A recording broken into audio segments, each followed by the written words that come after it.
पश्चिम बंगाल में इन सीटों पर ममता बनर्जी को कोई रोक नहीं पाएगा। राजनीतिक जानकार कह रहे हैं जीत 100% है पक्की, ममता के रास्ते में यहां कोई नहीं आएगा। अखिलेश यादव भी पलट देंगे हारी हुई बाजी, डिंपल भी जाएंगी, इकरा हसन भी अपना दम दिखाएंगी। बीजेपी के लिए क्या है टेंशन वाली खबर, क्यों परेशान हो रही है बीजेपी? ममता बनर्जी को क्यों बंगाल में हराना नामुमकिन है, एक रिपोर्ट से सब कुछ साफ हो गया। चुनाव से पहले ही ममता बनर्जी ने बढ़त बना ली है। राजनीतिक जानकार जो आंकड़े पेश कर रहे हैं वो बीजेपी की टेंशन को हाई कर रहे हैं। ऊपर से अखिलेश यादव, डिंपल यादव और इकरा हसन भी वहां दम दिखाएंगी। क्या कुछ कहानी तैयार की गई है, कहां पर ममता को बढ़त मिलती नजर आ रही है, चलिए आपको बताते हैं। पश्चिम बंगाल की राजनीति इस वक्त बेहद दिलचस्प मोड़ पर खड़ी है और जिस तरह के आंकड़े और रुझान सामने आ रहे हैं उन्होंने सियासी माहौल को पूरी तरह गरमा दिया है। कहा जा रहा है कि कुछ सीटों पर ममता बनर्जी को हराना लगभग नामुमकिन है और यही वजह है कि राजनीतिक जानकार अब खुलकर कह रहे हैं कि इन सीटों पर जीत लगभग तय मानी जा रही है। दरअसल हालिया ओपिनियन पोल और सर्वे रिपोर्ट में जो तस्वीर सामने आई है उसके मुताबिक तृणमूल कांग्रेस यानी टीएमसी अभी भी मजबूत स्थिति में नजर आ रही है। अनुमान लगाया जा रहा है कि ममता बनर्जी की पार्टी को 150 से 170 सीटों के बीच जीत मिल सकती है। भले ही ये आंकड़ा 2021 के 213 सीटों से कम हो, लेकिन सत्ता में वापसी के लिए यह संख्या काफी मानी जा रही है।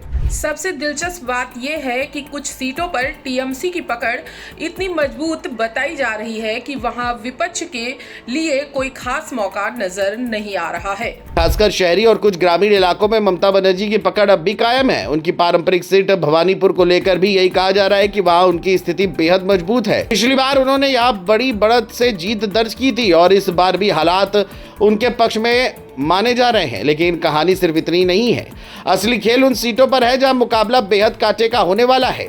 रिपोर्ट्स के मुताबिक करीब 65 से 70 सीटें ऐसी हैं जहां जीत का अंतर बहुत कम हो सकता है। यानी यही सीटें तय करेंगी कि आखिर सरकार किसकी बनेगी और यहीं पर चुनाव आयोग का एसआईआर यानी मतदाता सूची पुनरीक्षण भी बड़ा फैक्टर बनकर सामने आ रहा है।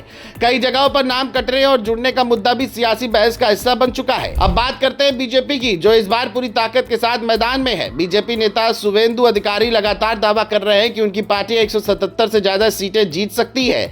अगर ऐसा होता है तो मुकाबला पूरी तरह बदल सकता है। लेकिन फिलहाल जो ग्राउंड रिपोर्ट है वो यही इशारा कर रही है कि टीएमसी अभी भी बढ़त बनाए हुए है और यही बात बीजेपी की टेंशन बढ़ा रही है। अब इसमें एक और दिलचस्प ट्विस्ट जुड़ चुका है। उत्तर प्रदेश की राजनीति का समाजवादी पार्टी के नेता अखिलेश यादव के बंगाल में प्रचार करने की चर्चा तेज है। अगर वो मैदान में उतरते हैं तो उसका सीधा असर कुछ खास सीटों पर पड़ सकता है, खासकर वहां जहां अल्पसंख्यक वोट निर्णायक भूमिका निभाते हैं। इसी के साथ डिंपल यादव और इकरा हसन जैसे चेहरे भी चर्चा में हैं। इनके प्रचार से विपक्षी वोटों का समीकरण बिगड़ सकता है। माना जा रहा है कि अगर ये नेता कुछ सीटों पर सक्रिय होते हैं तो वो टीएमसी को सीधा फायदा पहुंचा सकते हैं, क्योंकि इससे वोटों का बंटवारा रुक सकता है और मुकाबला एक तरफा हो सकता है। यही वजह है कि बीजेपी के लिए स्थिति थोड़ी चिंता बढ़ाने वाली बनती नजर आ रही है, क्योंकि एक तरफ टीएमसी की मजबूत पकड़ है, दूसरी तरफ विपक्षी एकजुटता की संभावना भी बन रही है। अगर ये समीकरण सही बैठता है तो कई सीटों पर बीजेपी के लिए मुश्किलें खड़ी हो सकती है। हालांकि ये भी सच है कि अभी चुनाव में समय बाकी है और राजनीति में कुछ भी आखिरी नहीं होता। वोट शेयर में अगर थोड़ा भी बदलाव होता है तो पूरा खेल पलट सकता है। कुल मिलाकर तस्वीर अभी यही कह रही है कि ममता बनर्जी की पकड़ बनी हुई है और कुछ सीटों पर उनकी जीत लगभग तय मानी जा रही है। लेकिन असली फैसला उन्हीं 60 से 70 सीटों पर होगा जहां मुकाबला बेहद नजदीकी है। अब देखना यह होगा कि आने वाले दिनों में ये आंकड़े कितने बदलते हैं। क्या विपक्ष कोई बड़ा खेल करता है और क्या बीजेपी अपनी रणनीति से इस बढ़त को तोड़ पाती है या नहीं।